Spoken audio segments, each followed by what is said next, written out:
Praise the lord. ప్రభు ఒక్క నామమునకు మహిమ కలుగునుగాక. యేసుక్రీస్తు ప్రభువు సిలువలో పలికిన 7 మాటలలో ఆఖరి మాట 7వ మాటను గూర్చి ఈరోజు ధ్యానం చేద్దాము. ఖచ్చితంగా ఇదివరకు మీరు వినిన సంగతుల కంటే ఇది చాలా విశేషముగా మీరు వింటారని నేను నమ్ముతూ ఉన్నాను. 7వ మాటలో జరిగిన కార్యాలేంటో మీరు జాగ్రత్తగా వినాలి. ఇంకా ప్రాముఖ్యంగా ఆఖరిన నేను చెప్పబోయే పాయింట్ ఇంకాస్త జాగ్రత్తగా మీరు వినాలని నా మనవి. ఖచ్చితంగా మీరు వాక్యము చివరిదాకా వింటే మీరు దేవుని బట్టి, దేవుని మాటను బట్టి ఎంత నేర్చుకున్నారో అది కిందన కామెంట్ రూపంలో కూడా మీరు తెలియజేస్తారని నమ్ముతున్నాను. వచనం చదువుకొని ప్రార్థన చేసుకొని వాక్యపు వివరణలోనికి వెళ్దాము. లూకా సువార్త 23వ అధ్యాయము 46వ వచనము. అప్పుడు యేసు గొప్ప శబ్దముతో కేకవేసి, తండ్రి, నీ చేతికి నా ఆత్మను అప్పగించుకొనుచున్నానెను. ఆయన ఇలాగు చెప్పి ప్రాణము విడిచెను. ప్రార్థన. ప్రేమ కలిగిన మా ప్రియమైన పరలోకపు తండ్రి, సర్వాధికారి, సర్వశక్తిమంతుడా, ఎంతైనా నమ్మదగినవాడా, వాక్యముతో మాతో మాట్లాడుచున్నవాడా, మీ పరలోక రాజ్యమును మా కొరకు తెరిచినవాడా, మీ సహవాసమును మా కొరకు తెరిచినవాడా, నీ కుమారుని రక్తము ద్వారా మమ్ములను శుద్ధి చేసి పరిశుద్ధపరిచి యోగ్యులుగాను నీ కుమారులుగాను మమ్ములను స్వీకరించినందులకు మీకు స్తుతులు అర్పిస్తూ ఉన్నాను. ఇదిగో ఈ దినమందు నీ దాసుడు సిలువలో పలికిన మాటలలో ఆఖరి మాటను మాట్లాడుతూ ఉండగా మీరే మీ వాక్యపు సత్యమును మాకు బయలుపరిచి మా అందరితో మాట్లాడమని యేసుక్రీస్తు పరిశుద్ధ నామమున ప్రార్థిస్తున్నాను పరమ తండ్రి. ఆమేన్, ఆమేన్. ఒక పుస్తకం చదివినప్పుడు ఇండెక్స్ మనకి ముందుగానే చెప్తుంది ఆ పుస్తకంలో ఉన్న విషయాలు. అలాగే ఈ వర్తమానములో యేసు ప్రభువు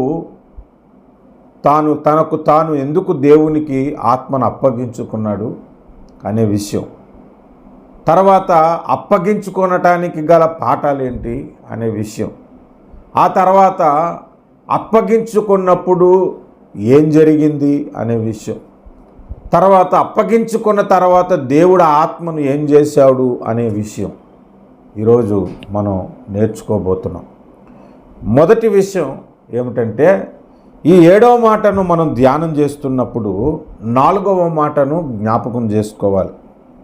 కారణం, 4వ మాటలో నా దేవా, నా దేవా, నన్నెందుకు చేయి విడిచితివి అన్నాడు. అంటే ఆ మాట పలికినప్పుడు యేసుక్రీస్తు ప్రభు యొక్క చేయిని తండ్రి అయిన దేవుడు విడిచిపెట్టాడని మనకు అర్థమవుతుంది. దాని కొరకు మనం 4వ మాటలో ధ్యానం చేసాం, ఎందుకొరకు విడిచిపెట్టాడని.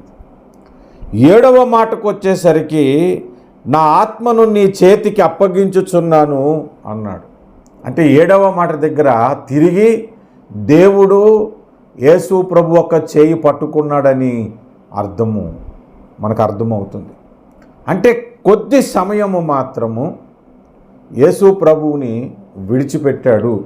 ఆ కొద్ది సమయాన్నే ఆయన భరించలేకపోయాడు, మహావేదనకు గురయ్యాడు. ఆయనకు కొరడా దెబ్బల కంటే, పిడిగుద్దుల కంటే, అవమానాల కంటే కూడా ఎక్కువ వేదన, ఎక్కువ శ్రమ పడింది ఎప్పుడు అనంటే తండ్రి ఆయన చేయి విడిచిపెట్టడం. ఆయన మనసుకు తగిలిన గాయాల కంటే, హృదయానికి తగిలిన గాయాల కంటే, అవమానాల కంటే, దుర్భాషలు మాట్లాడిన దానికంటే ఎక్కువ వేదన పడ్డాడు. తాత్కాలికంగా కొన్ని క్షణాలు దేవుడు యేసు ప్రభు చేయి విడిచినప్పుడు, కానీ తిరిగి ఆయనకి అప్పగించుకున్నాడు ఆయన ఆత్మను. అంటే తిరిగి దేవుడు ఆయన చేయిని పట్టుకున్నాడు. ఇందులో మొదటిగా మనం నేర్చుకోవలసిన పాఠం ఏమిటనంటే, ప్రతి భక్తుని జీవితంలో కూడా దేవుడు తాత్కాలికంగా విడిచిపెట్టినట్లు కనబడుతుంది. మన విషయంలో దేవుడు నన్ను విడిచిపెట్టేశాడేమో, దేవుడు నన్ను మర్చిపోయాడేమో, దేవుడు ఇంకా నన్ను జ్ఞాపకం చేసుకోడేమో అనే పరిస్థితి ప్రతి భక్తుని జీవితంలో కనబడుతుంది. అది యేసు ప్రభు జీవితంలో మనకి చూపించాడు. ఎందుకు, దేని కొరకు ప్రభు మన చేయి విడిచినట్లు అనిపిస్తుంది?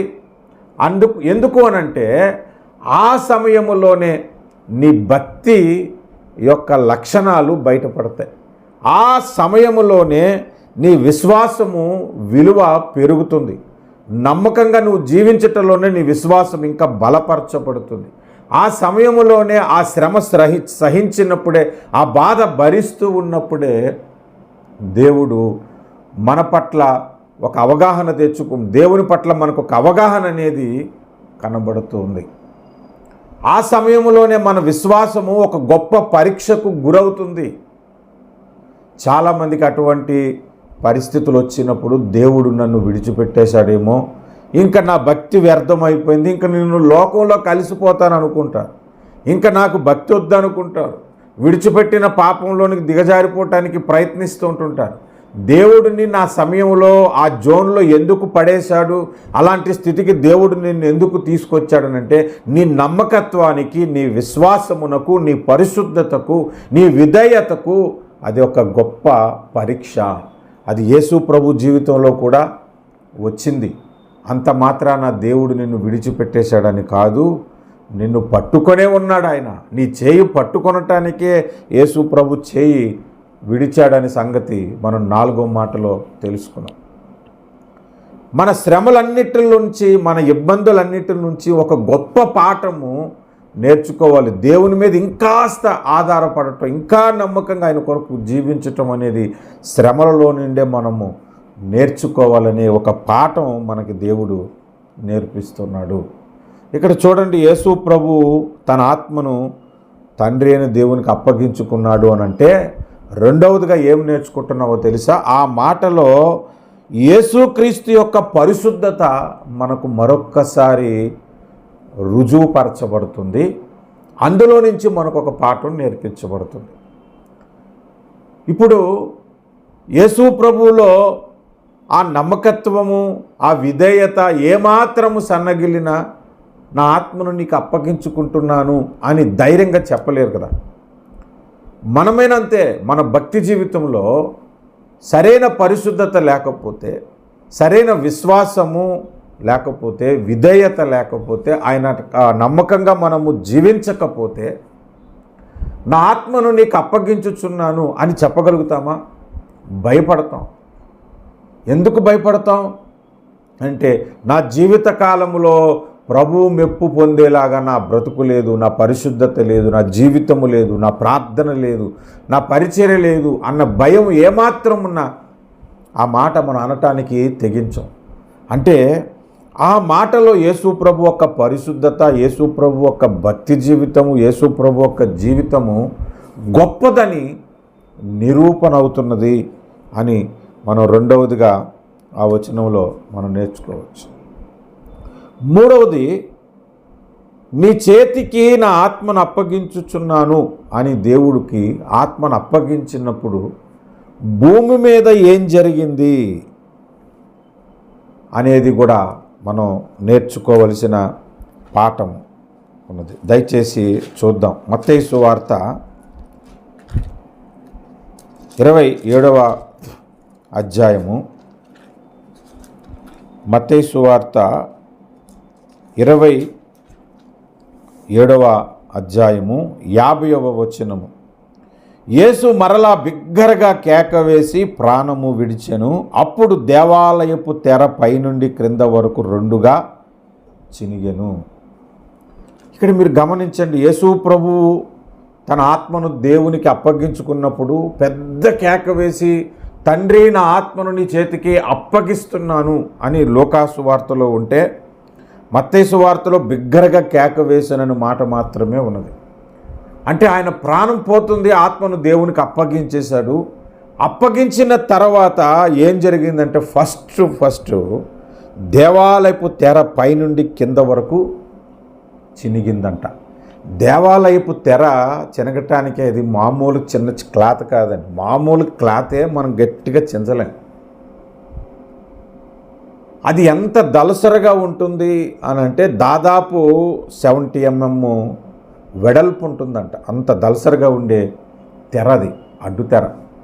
అది చిరిగిపోయింది, పైనుండి కింద దాకా చిరిగిపోయిందంటే దేవుడు ఆ సమయంలో ఆ తెరను చించేశాడు. ఆ తెర అతి పరిశుద్ధ స్థలములోనికి వెళ్ళకుండగా, అతి పరిశుద్ధ స్థలమును చూడకుండగా అడ్డంగా ఉంటుంది. ప్రధాన యాజకుడు ఒకడు మాత్రమే అక్కడికి వెళ్తూ ఉంటాడన్నమాట, సంవత్సరానికి ఒక్కసారి. ఇప్పుడు దేవుడు దానిని చించేయటంలో యేసు ప్రభు యొక్క మరణము తండ్రి యొద్దకు చేరటానికి, తండ్రిని చూడటానికి, తండ్రి మహిమను గైకొనటానికి, తండ్రి కార్యాలను మనము స్వీకరించటానికి, అనుభవించటానికి దేవుడు మార్గము తెరిచాడన్నమాట. అది 7వ మాటలో మనకు దొరికిన గొప్ప ఆశీర్వాదం. ఇంకా మనం ఆలోచిస్తే ఆ మాట చెప్పి 7వ మాట పలికి తన ప్రాణము విడిచినప్పుడు, దేవుని చేతికి తన ఆత్మను అప్పగించుకున్నప్పుడు జరిగిన ఇంకొకటి ఏంటంటే భూమి వణికింది, బండలు బద్దలాయను అని. భూమి మొత్తం వణికింది, భూమి మీద ఉన్న బండలు బద్దలైపోయాయి. నేను అప్పుడప్పుడు కొన్ని పిక్నిక్ స్పాట్స్కి పాస్టర్స్తో కానీ, ఎవరైనా స్నేహితులతో కానీ, కుటుంబంతో కానీ వెళ్తున్నప్పుడు, కొన్ని సందర్భాల్లో కొన్ని మీటింగ్స్కి వెళ్ళేటప్పుడు అక్కడ లోకల్లో చూడదగినవి, అక్కడ లోకల్ పాస్టర్స్ నన్ను తీసుకెళ్తున్నప్పుడు కొన్ని కొండల దగ్గర బండలు ఇవి ఎలా బద్దలయ్యాయి అని అంటే భూకంపం వచ్చినప్పుడే బద్దలై ఉంటాయి. భూమి అంతా వణికిపోయేంత భూకంపం ఎప్పుడు వచ్చిందంటే యేసు ప్రభు సిలువలో మరణించినప్పుడు. చాలా బండలు బద్దలేసిపోయాయి, చాలా భూమి వణికింది, ఒక పెద్ద భూకంపం అనేది జరిగింది. ఇది రెండవదిగా మనకు కనబడుతుంది. కారణం ఏంటంటే ఈ భూమి మీద యేసు ప్రభు యొక్క శిలువ మరణము భూమి అంతా కూడా ప్రభావితం చేస్తుంది అనే పాఠాన్ని మనకి దేవుడు నేర్పిస్తూ ఉన్నాడు. ఆయన శిలువలో మరణించినప్పుడు దేవునికి తన చేతిని, తన ఆత్మను చేతికి అప్పగించినప్పుడు దేవాలయపు తెర చినిగిపోయింది. రెండవది భూమి వణికి బండలు బద్దలైపోయాయంట. బండల లాంటి హృదయాలు, ఎందరి హృదయాలు ఆయన మరణము కదిలించింది, మారు మనసును కలుగు చేసింది, మార్పును కలుగు చేసింది అని ఒక పాఠం మనకి కనబడుతుంది. యేసు ప్రభు తన ఆత్మను తండ్రికి అప్పగించుకొని ప్రాణము విడిచినప్పుడు ఇంకొక కార్యం జరిగింది. సమాధులు తెరవబడ్డాయి. నిద్రించిన అనేక మంది పరిశుద్ధులు శరీరములు లేచి వారు సమాధులలో నుండి బయటికి వచ్చి ఆయన లేచిన తర్వాత పరిశుద్ధ పట్టణములో ప్రవేశించి అనేకులకు అగపడిరి అని. పరిశుద్ధ పట్టణము అంటే హోలీ ల్యాండ్, ఇశ్రాయేలు దేశం ఎక్కడైతే సమాధి చేయబడిందో ఆ కాలములో, ఆ తరములో పరిశుద్ధంగా జీవించి చనిపోయిన ప్రజలు అనేకులు, అందరూ కాదు, అనేకులు లేచారు. లేచి సమాధులు తెరవబడి వాళ్ళు లేచి వారు పరిశుద్ధ పట్టణంలోనికి ప్రవేశించి అనేకులకు కనబడ్డారంట. అరే నువ్వు చచ్చిపోయావు కదా, నువ్వు ఎలా వచ్చావు బయటికి అని అంటే పరిశుద్ధుడైన దేవుడు ఆయన ఆత్మ దేవుని చేతికి అప్పగించుకున్నప్పుడు ఆ ఆత్మను భూమి క్రింద భాగాలకు మొదటగా వెళ్ళింది. ఆ వెళ్ళేటప్పుడు ఆయన పరిశుద్ధ ప్రభావము, ఆయన శక్తి అప్పుడే నిద్రించిన ఆ తరములో నిద్రించిన పరిశుద్ధులను, అనేకులను నిద్రను మేలుకొల్పేసింది అని ఒక సాక్ష్యము ప్రకటింపబడింది పరిశుద్ధ పట్టణములో. ఈ 7వ మాట పలికినప్పుడే, తన ఆత్మను దేవునికి అప్పగించుకొని ప్రాణం విడిచినప్పుడే జరిగిన అద్భుతాలు ఇవి, జరిగిన గొప్ప కార్యాలు ఇవి. ఇంకొకటి మనం నేర్చుకోవాలి ఈ 7వ మాటలో. ఏంటంటే యేసు ప్రభు తన ఆత్మను అప్పగించుకున్నాడు కదా, మనము కూడా దేవునికి మన హృదయమును అప్పగించుకోవాలి. నా కుమారుడా నీ హృదయము నాకు ఇవ్వు అన్నాడు. ఆ తర్వాత మన శరీర అవయవాలు నీతికి సాధనములుగా అప్పగించుకొనమని బైబిలు మనకి నేర్పిస్తుంది. రోమాపత్రిక 6వ అధ్యాయము మనం చూస్తే 13వ వచనములో కనబడుతుంది. రోమాపత్రిక 12వ అధ్యాయం 1వ వచనములో మన శరీరములో ఆయనకు సమర్పించుకోవాలని కనబడుతుంది.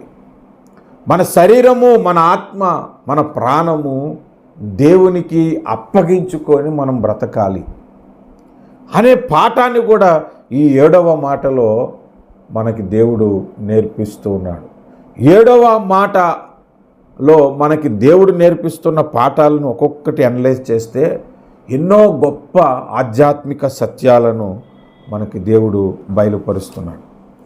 ఆఖరిగా ఒక మాట నేను చెప్తాను, ఇది మాత్రం శ్రద్ధగా వినండి, అపార్థం చేసుకోకండి. జ్ఞానముగా దేవుని వాక్యాన్ని గైకొనవలసిందిగా నా మనవి. యేసు ప్రభు తండ్రి నా ఆత్మను నీ చేతికి అప్పగించుచున్నాను అన్నప్పుడు తండ్రి ఆయన ఆత్మను పట్టుకొని ఏం చేశాడు అనంటే, మొదట క్రింద ఉన్న పాతాళములోనికి ఆయన ఆత్మను తీసుకొని వెళ్ళాడు. ఇది చాలామందికి నచ్చని మాట. పరదేశుకు వెళ్ళాడు అంటే బాగుంది కానీ, ఎందుకంటే 2వ మాటలో నేడు నీవు నాతో పరదేశులో ఉండు అన్నాడు కదా అని, కాబట్టి పరదేశుకు తీసుకుని వెళ్ళాడని అంటే ఓ అద్భుతంగా ఉంటుంది. కానీ పాతాళానికి తీసుకెళ్ళాడంటే చాలామందికి నచ్చదు. కానీ తీసుకొని వెళ్ళాడు అనడానికి నేను ఒక మాటను మీకు చూపెడతాను. తండ్రికి ఆత్మను అప్పగించుకుండగానే తండ్రి మొదట ఏం చేశాడనంటే 22వ కీర్తన మీరు చూడండి ఏం చేశాడో. యేసు ప్రభు ఒక ఆత్మను ఎక్కడికి పంపించాడో మొదట కనబడుతుంది. 22వ కీర్తన 15వ వచనము. నా బలము ఎండిపోయి చిల్ల పెంకువలే ఆయను, నా నాలుక నా దవడను అంటుకొని ఉన్నది, నీవు నన్ను ప్రేతల భూమిలో పడవేసి ఉన్నావు అన్నాడు. ఈ కీర్తన ఎవరి కొరకు రాయబడింది? యేసు ప్రభు శిలువ మరణమును తెలియజేసే కీర్తన. మీరు మొదటి వచనం చూడండి, నా దేవా నా దేవా నీవు నన్నేలా వీడనాడితివి అన్నాడు. ఇది 4వ మాటగా మనం యేసు ప్రభు శిలువలోని మాటలు ధ్యానిస్తాం.